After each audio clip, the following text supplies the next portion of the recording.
What's up mga kapalaboy? Panibagong adventure na naman po yung ating gagawin. Kaya tara po, samahan nyo po kami. Let's go!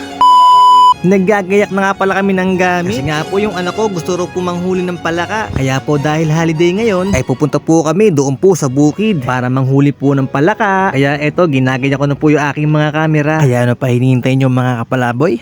Tara, let's go! Bumili nga pala ako dito ng tanse. Ito nga po pala yung ginagamit namin panghuli ng palaka. Dito po nilalagay yung pinakapain niya. Naggas lang po ako dito ng 500 pesos. Kasi nga po hindi naman kalayuan yung aming pupuntahan. Ayan nga po yung anak ko, ganadong ganado. Kasi for the first time, napalaya na siya. Nanguhuli nga pala ako dito ng suso. Sa English naman po ay kohol. Doon po kasi sa gawin namin ay wala ng suso. Ito nga po pala yung ginagawa kong pain sa palaka. At ito naman po yung pinaka-peste po sa bukid. Kasi nga po kinakain niya po yung palay. Nandito na nga po pala kami sa spot na pupuntahan namin. Kaya nga po yung anak ko, ayan, inaantok na. Mutik pa nga mahulog.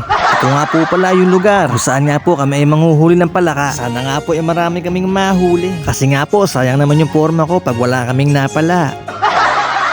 Tingnan nyo naman yung pormahan ko para talagang magaling na magaling manghuli. Wow naman, parang professional. Kaya eto, kukuha muna ako ng kahoy. Dito kasi nilalagay yung tanse. Nakakalimutan ko kasi magdala. Buti na lang ay mayroong punong kahoy dito. At ito na lang po yung gagawin kong paminuit. Huling ginawa ko nga pala ito. Ang pagkakaalam ko ay nung bata pa ako. Kaya naman para lang ako nagbabalik tanaw. At ginagawa ko yung gawain ko nung araw. Kasi nga po talagang tumatanda na po tayo. Nakakuha na nga pala ako dito ng gagawin kong paminuit. Kaya nga po nire-ready ko na po yung tanse. Medyo naparami nga lang po pala yung pagkakabili ko dito. Pero ayos lang yan, magagamit pa naman yan next time. Ayan nga po yung anak ko parang naninibago. Wala pa kasing siyang karanasan dito. Hindi nga po tulad natin, batang 90s. Kaway-kaway naman po kayo dyan. Sa sobrang inip nga pala ang anak ko, ayan, napamerienda na siya. Talaga nga pong pinagbaong ko talaga siya. Kasi alam kong magugutom ito. Ito nga po pala yung kohol na hinuli ko kanina. Tinatanggal ko nga pala dito yung pinaka-shell niya. At yung pinakalaman nga po yung gagawin kong pain. Dalawa lang po yung kinuha ko para naman po mamaya meron akong reserba. Ilagay ko na nga po pala sa tanse yung kohol para po ready na. Kaya mga kokak palakak, humanda na kayo. Uubusin ko lahi nyo. Nagbaon nga pala ako dito ng speaker. At dito nga po nagsave po ako ng kokak ng palaka para nga po lumapit sila sa akin. Kaya tara po, simulan na natin hunting ng palaka. Unang subo ko nga po ay wala po talagang kumagat. Pero konting tiyaga lang, siguradong nakakahuli tayo. Hindi po talaga kasi madali manghuli nito. Talaga nga po nakakangawit sa kamay. At saka po talaga nakakainip lalo na kapag walang kumakagat. Kaya naman tiyaga-tiyaga lang tayo. Sinisilip ko nga pala dito yung damo. Baka sakaling may makita akong palakan ligaw. Kaso nga lang wala pang kumakagat dito sa may spot na to. Kaya naman lumipat na ako ng pwesto. Last time po kasi may mga nadaanan ako dito nang uhuli ng palaka. Talaga naman po ang dami nilang huli. At saka nga po ang lalaki. Kaya nga po dito kami nagpunta. Baka sakaling ganun din po yung mahuli namin. Pero mukhang magpapagod lang po ako. Ayan nga po, muntik na po yung anak ko yung kumagat.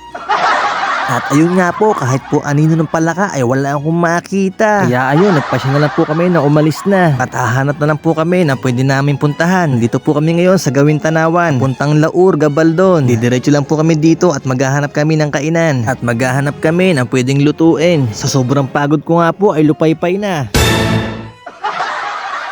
Nakakapagod po talaga, lalo na kapag matagal mo nang hindi ginagawa. Pati nga po yung ano ko, kahit nako po ay napagod na. Kaya ayun po, napamerienda na lang siya bigla. Tinanong ko nga siya kung gusto pa niya sumama sa mga susunod na adventure ko. At ang sagot niya, oo daw. At dito nga po pala sa hindi kalayuan ay may napuntahan kaming kainan. Dito nga daw po kumakain yung mga nagbibisikleta. Kaya susubukan namin kung masarap ba dito. Malinis nga po dito. At marami po silang lamesa na pwede nyong kainan. Meron nga din po mga kubo. Nakita nyo naman talagang malinis. At higit sa lahat malamig po dito. Kasi nga nasa gitna ka po ng bundok. May mga naabutan nga pala kami dito ng mga kumakain din. Nasa palagi ko nga po ay mga regular customer na nila. Eto na nga pala yung order namin ng anak ko. Ang na-order ko nga po pala dito ay sisig. At yung anak ko nga po ay chicken. Ang unang napansin ko nga pala dito ay yung kanin nila. Nasa tingin ko nga po ay masarap. Sobrang dami nga din po pala. Nananakam na nga po pala ako dito. Kaya ano pa hinihintay nyo?